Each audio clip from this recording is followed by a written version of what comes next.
प्रायोजक है दगरू सेठ jewellers, GM road near radio station. Darbhanga railway station के अनारक्षित टिकट काउंटर एवं आरक्षित टिकट काउंटर की जगह का हुआ बदलाव। अब रेल यात्रियों को नए जगह से मिलेगा टिकट। दरभंगा रेलवे स्टेशन पर अब रेल यात्रियों को अनारक्षित टिकट काउंटर से टिकट एवं आरक्षित टिकट लेने के लिए नए जगह पर जाना होगा। यह नया जगह दरभंगा रेलवे स्टेशन परिसर में ही खोला गया है, जो पार्सल घर के सामने स्थित है। वहीं यह भी बता दें कि अब जहां पहले आरक्षित एवं अनारक्षित टिकट मिलते थे, उसे बंद कर दिया गया है। अब नए टिकट काउंटर घर से ही टिकट रेल यात्रियों को मिल पाएंगे। इस पार्सल घर के सामने नए टिकट काउंटर को बनाया गया है, जिसमें 6 काउंटर अनारक्षित टिकट काउंटर हैं, तो 3 काउंटर आरक्षित टिकट काउंटर हैं, जो निचले तल पर ही बनाया गया है। अब रेल यात्री कहीं भी यात्रा करने के लिए इसी जगह से टिकट ले सकेंगे। ऐसा ही कुछ देखने को मिला शनिवार की दोपहर 1 बजे, जब कई लोग पुराने टिकट काउंटर पर आते थे और टिकट न मिलने के कारण वापस हो जाते थे। तो कई लोग जानकारी लेकर नए टिकट घर पर पहुंचते थे, जहां से वे अनारक्षित एवं आरक्षित टिकट लेते नजर आए। वक्फ संशोधन विधेयक रद्द करने को लेकर भाकपा माले इंसाफ मंच ने दिया धरना प्रदर्शन। वक्फ संशोधन कानून के खिलाफ शनिवार को भाकपा माले इंसाफ मंच के राज्यव्यापी आह्वान पर पोलो मैदान स्थित धरना स्थल पर धरना आयोजन किया गया। धरना सभा की अध्यक्षता इंसाफ मंच के प्रदेश उपाध्यक्ष नियाज अहमद ने किया।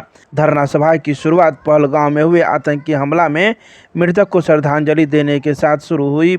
इस मौके पर धरना को संबोधित करते हुए भाकपा माले जिला सचिव बैद्यनाथ यादव, राज्य कमेटी सदस्य अभिषेक कुमार, नंदलाल ठाकुर, विनोद सिंह, पप्पू पासवान, रानी सिंह, जिला पार्षद सदस्य सुमित्रा देवी, इंसाफ मंच के जिला सचिव पप्पू खान, संविधान बचाओ लोकतंत्र बचाओ अभियान के संयोजक नफीसुल हक रिंकू, इमारत सरिया दरभंगा के काजी असरत रहमानी, अंजुमन कारवान ए मिल्लत के रियाज खान कादरी, राजद महानगर अध्यक्ष गंगा मंडल सहित कई लोगों ने अपने विचार रखे। तो इस धरना में मौजूद लोगों ने शनिवार को दोपहर 3:30 बजे कई बातों की जानकारी मीडिया को प्रदान की। देखिए, आज धरना पर जो बैठा हूं, और मैं अपनी बात रखने से पहले, क्योंकि मैं एक शायर भी हूं, तो 4 मिसरे से मैं अपनी बात को शुरू करता हूं कि इस देश में नफरत हमें मंजूर नहीं है। इस देश में नफरत हमें मंजूर नहीं है। ये गंदी सियासत हमें मंजूर नहीं है। ये गंदी सियासत हमें मंजूर नहीं है। जो पास अभी बिल संसद में हुआ है, जो पास अभी बिल संसद में हुआ है, वो बिल किसी सूरत हमें मंजूर नहीं है। ठीक है, सबसे पहली बात यह है कि केंद्र सरकार, जो बीजेपी की सरकार है, जब से ये आई है तब से पूरे हिंदुस्तान के मुसलमान, चाहे वो किसी धर्म के हो, वो सब परेशान है। आए दिन विकास को छोड़कर, ये देश तरक्की करे उसको छोड़कर, हिंदू मुसलमान, मंदिर मस्जिद और यही सब बातों पर ये सियासत कर रही है, और सिर्फ कुर्सी की सियासत हो रही है। आज जो ये भाकपा माले इंसाफ मंच की तरफ से धरना आयोजित किया गया है, अभी आप लोगों के माध्यम से मैं बताऊं कि जो वक्फ कानून संशोधन कानून का जो बिल पास हुआ है, उसके खिलाफ पूरे भारत में एहतजाज किया जा रहा है, धरना प्रदर्शन किया जा रहा है, जुलूस निकाला जा रहा है। उसी सिलसिले में आज भी ये धरना, इससे पहले भी दरभंगा में हर बैनर के तले जहां भी इसके खिलाफ बात हो रही है, हम लोग वहां पहुंच रहे हैं, अपनी आवाज़ को बुलंद कर रहे हैं। मैं आपके माध्यम से सरकार को ये बताना भी चाहता हूँ, चेताना भी चाहता हूँ कि हिंदुस्तान की आबादी छोटी नहीं है। संविधान को मानने वाले की तादाद हिंदुस्तान में बहुत ज़्यादा है, और चंद लोग हैं ये जो गंदगी फैलाए बैठे हैं। तो मैं बता दूं कि ये कानून जब तक वापस नहीं लिया जाएगा, तब तक पूरे हिंदुस्तान के, चाहे वो हिंदू हो, मुसलमान हो, किसी धर्म के मजहब के लोग हो, वो सब इस सरकार का विरोध करते रहेंगे, और आखिरी दम तक हम इस सरकार का विरोध करते रहेंगे। रियाज खान कादरी, अध्यक्ष अंजुमन कारवान ए मिल्लत वेलफेयर ट्रस्ट। देखिए, देश में एक कठिन दौर से हमारा देश गुजर रहा है। एक युद्धोन्माद और सांप्रदायिक नफरत के इस कठिन दौर में हम भाकपा माले और इंसाफ मंच के द्वारा राज्यव्यापी आह्वान पर आयोजित धरना के माध्यम से हम नागरिकों से अपील करते हैं कि आप दृढ़ता पूर्वक न्याय संविधान के पक्ष में आप खड़े हों। और आज के धरना से हम अभी कश्मीर के पहलगांव में जो नागरिकों की हत्या हुई है उसको हम श्रद्धांजलि अर्पित करते हैं।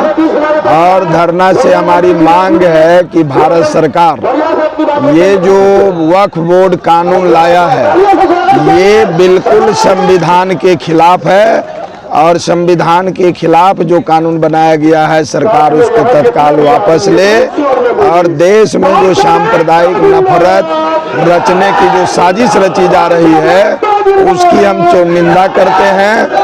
और हम कश्मीर के उन नागरिकों का दिल से स्वागत करते हैं जिसने सड़कों पर उतर करके आतंकवाद के खिलाफ आवाज बुलंद किया है और पर्यटकों की भरपूर सहायता उन्होंने की है।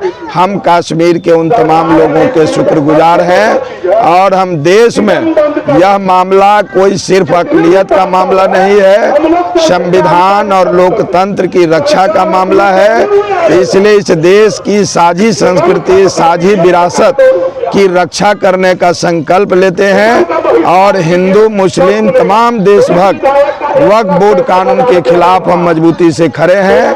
जब तक कानून वापस नहीं होगा जो भी लोकतांत्रिक आंदोलन चलेंगे उनके साथ भाकपा माले एकजुटता व्यक्त करती है।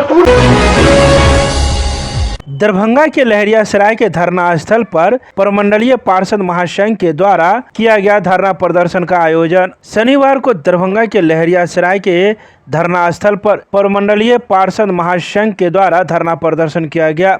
इस धरना प्रदर्शन की अध्यक्षता प्रमंडलीय पार्षद महासंघ के अध्यक्ष राजीव कुमार ने की। तो उन्होंने शनिवार को दोपहर 2:30 बजे मीडिया को जानकारी देते हुए बताया कि अब तत्काल आगे मांगे नहीं माने जाने की स्थिति में आगे पटना आंदोलन की तैयारी के बीच बचे 10 दिनों में देखना है कि सूबे की सरकार पार्षदों की मांग पर कितना और कहां तक विचार करती है। हालांकि अध्यक्ष राजीव कुमार ने यह भी कहा कि पूरे दमखम के साथ दरभंगा मधुबनी समस्तीपुर के सैकड़ों पार्षद घोषित तिथि 14 मई को पटना कूच कर सरकार शासन को जगाने का काम करेंगे। वहीं कोषाध्यक्ष रियासत अली ने कहा कि अभी तो यह प्रारंभिक लड़ाई है, आगे पटना में अंगड़ाई बाकी है। आइए सीधे सुनाते हैं क्या कुछ कहते हैं इस मौके पर मौजूद पार्षद मीडिया को। आज प्रमंडलीय पार्षद महासंघ की ओर से यह धरना प्रदर्शन का आयोजन किया गया है। पिछले वर्ष हम लोगों ने 1 दिसंबर 2024 को प्रेक्षागृह लहरियासराय में यह कार्यक्रम आयोजित हुई थी और उसमें प्रस्तावित 5 सूत्रीय मांगों का हम लोगों ने यहाँ के जिला अधिकारी दरभंगा के द्वारा सरकार को हम लोगों ने ज्ञापन सौंपा था और संज्ञान में देने का प्रयास किया था। और आप लोगों के माध्यम से भी प्रिंट मीडिया इलेक्ट्रॉनिक मीडिया सभी बंधुओं के माध्यम से हमने सरकार के तक पहुँचाने का काम किया था, जिसमें 5 महीना बीत जाने के बावजूद भी 5 सूत्री मांगों का काम अभी तक सरकार के कानों पर जू तक नहीं रेंगा है, जिसके विरोध में हम लोग आज यहाँ प्रमंडलीय पार्षद महासंघ की ओर से यहाँ धरना और प्रदर्शन का आयोजन मजबूरन करना पड़ा है। इसी संदर्भ में यहाँ बैठे हुए हैं। 5 सूत्री मांगों में क्या क्या मांगे? 5 सूत्री मांगों में हम लोगों ने पहले बिहार नगर निगम 2007 में जो एक्ट बनी थी उसके अनुरूप अक्षरशः पालन हो, यह मांग हम लोगों ने सरकार से किया था। दूसरी मांग हमारी थी कि पार्षद कोष का गठन हो। पार्षद कोष का गठन इसलिए कि एक नाला भी यदि टूट जाती है तो हम समय पर जनता की जो मांग है उसको पूरा नहीं कर पाते हैं, क्योंकि उसका जटिल प्रक्रिया में 6 महीना 7 महीना का प्रक्रिया लग जाता है, जिसके कारण हम लोगों ने सरकार से यह मांग किया था कि पार्षद कोष का भी एक गठन हो, ताकि हम माननीय पार्षदों को जनता के प्रति जागरूक होकर के उनके सुख दुख में हम काम कर सकें। हम लोग को कोई इज्जत नहीं मिलता है। जब से हम लोग पार्षद बने हुए हैं तब से कोई इज्जत नहीं है। जनता बोलता है सब चीज हम लोग काम करे, मजा उठाता है बड़ा बड़ा नेता। इसके कारण हम लोग बैठे हुए हैं यहाँ।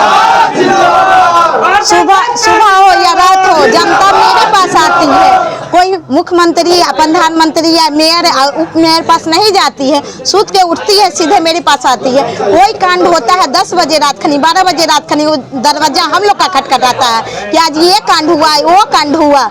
हम लोग को कोई इज्जत नहीं है। एमएलए एमपी को भी जनता वोट देती है, हमको भी जनता सबको जनता जिताई है, जो उनको पावर है, हम लोग को कोई पावर नहीं है, इसलिए हम लोग बैठे हुए हैं। मेरा नाम पूनम देवी है, मैं वार्ड नंबर 34 की पार्षद हूँ। दरभंगा जिला के डीपीसीयू कार्यालय में डीपीएम की अध्यक्षता में सभी प्रखंड के बीपीएम विषयगत प्रबंधक व एसजेवाई नोडल पदाधिकारियों के साथ की गई बैठक। डीपीएम डॉक्टर ऋचा गार्गी की अध्यक्षता में दरभंगा जिला के डीपीसीयू कार्यालय में शनिवार को सभी प्रखंड के बीपीएम विषयगत प्रबंधक व एसजेवाई नोडल का सतत जीविकोपार्जन योजना की प्रगति की एक दिवसीय बैठक आयोजित की गई। बैठक में उपनिदेशक सूचना एवं जनसंपर्क पदाधिकारी सत्येंद्र प्रसाद ने हिस्सा लेकर सभी अधिकारियों का उत्साहवर्धन किया। डीपीएम जीविका ने मिथिला परंपरा अनुसार चादर पाग से स्वागत कर आभार व्यक्त किया। उपनिदेशक ने जीविका परियोजना की सराहना करते हुए जीविका बहुत नेक कार्य कर रही है, ग्रामीण क्षेत्र की महिलाओं के लिए यह एक वरदान साबित हो रहा है। जीविका की वजह से बहुत तेजी से विकासात्मक बदलाव आ रहा है। उन्होंने सोशल मीडिया के प्रभावों की परिचर्चा करते हुए जिलाधिकारी के फेसबुक व ट्विटर के आधिकारिक पेजों की जानकारी दी। इसके अलावा उन्होंने कई बातें बताई। इन सभी बातों की जानकारी जिला जनसंपर्क के द्वारा शनिवार की शाम 5 बजे प्रेस रिलीज जारी कर दी गई।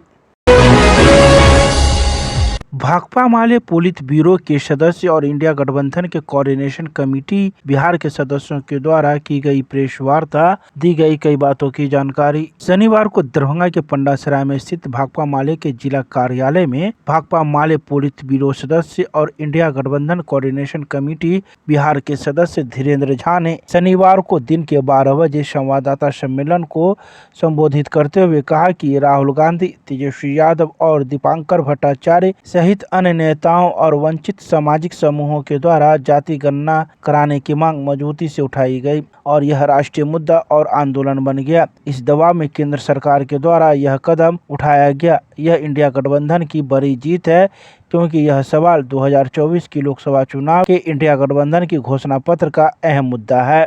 इसके अलावा इस प्रेस वार्ता में कई बातें भी बताई गई। आइए सीधे सुनाते हैं क्या कुछ कहते हैं इस संबंध में मौजूद लोग मीडिया को।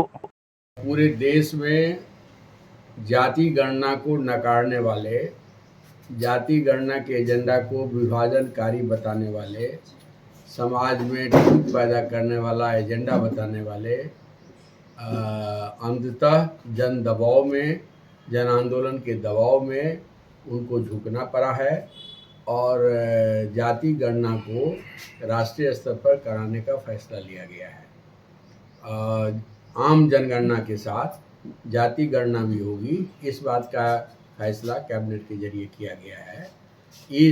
इस मसले पर ये से पूरे देश में एक लोगों में खुशी है, बहुजन समाज में व्यापक खुशी है, लेकिन इसके साथ ही साथ बिहार सरकार की ओर से जो 65% आरक्षण का कानून बनाया गया, उस कानून को लागू करने की दिशा में भी कदम बढ़ाना चाहिए। घोषणा को 65% आरक्षण के कानून को कमज़ोर करने के दिशा में यदि एक ढाल के रूप में इस्तेमाल किया जाएगा तो इसका हम लोग विरोध करेंगे। साथ ही साथ जाति गणना का स्वरूप क्या होगा, उसकी मॉडलिटीज़ क्या होगी, उसका टाइमलाइन क्या होगा, ये देश की जनता पूछ रही है और सरकार को उसका जवाब देना चाहिए और सभी दलों को, राष्ट्रीय और राज्य मान्यता प्राप्त तमाम दलों को साथ लेकर के जाति गणना के काम को एक पुख्ता के आधार पर भारत में होना चाहिए, क्योंकि 1931 के बाद भारत में कोई जाति गणना नहीं हुआ। तो जाति गणना की जो एक रिपोर्ट है वो देश के तरक्की को समझने के लिए, समाज की स्थिति को समझने के लिए, देश के विकास का रोड मैप बनाने के लिए और मैंने सबों को एक वाजिब हक मिले, इसकी गारंटी के लिए ये ज़रूरी चीज़ है और इस एजेंडा को लेकर के भाकपा माले मजबूती से इस अभियान को तेज करेगा। मुझे ये कहना है कि इस पूरे दौर में राहुल गांधी, तेजस्वी यादव, दीपांकर भट्टाचार्य, इन लोगों के जरिए लगातार इन मांगों को उठाया गया, लगातार इन प्रश्नों को मजबूती से सामने लाया गया, लेकिन भाजपा के साथ जाने के बाद नीतीश कुमार का एक बयान भी सार्वजनिक तौर पर न तो प्रिंट मीडिया में आया न सोशल मीडिया में आया। भाजपा ने उनके मुंह पर ताला लगा दिया था। यहाँ तक कि उन्हीं के नेतृत्व में बिहार में जो जनगणना हुई, जाति गणना हुई और उसके आधार पर जो 65% रिजर्वेशन का प्रावधान लाया गया, उसको लागू करवाने को लेकर के भी नीतीश जी की सरकार ने भाजपा पर कभी कोई दबाव नहीं बनाया और उसको कहीं से एजेंडा नहीं बनाया। इसलिए ये बिहार के लिए ये बहुत महत्वपूर्ण बात है कि बिहार में सामाजिक एजेंडा की जो ताकतें हैं, सामाजिक न्याय की जो ताकतें हैं, वो सामाजिक एजेंडा के प्रश्न को आगे बढ़ा रही है और हम लोगों को लग रहा है कि इससे एक व्यापक माहौल बिहार में बना है और यहाँ कोई भी अतिक्रम की जो ताकत है उसको जगह नहीं मिलेगी।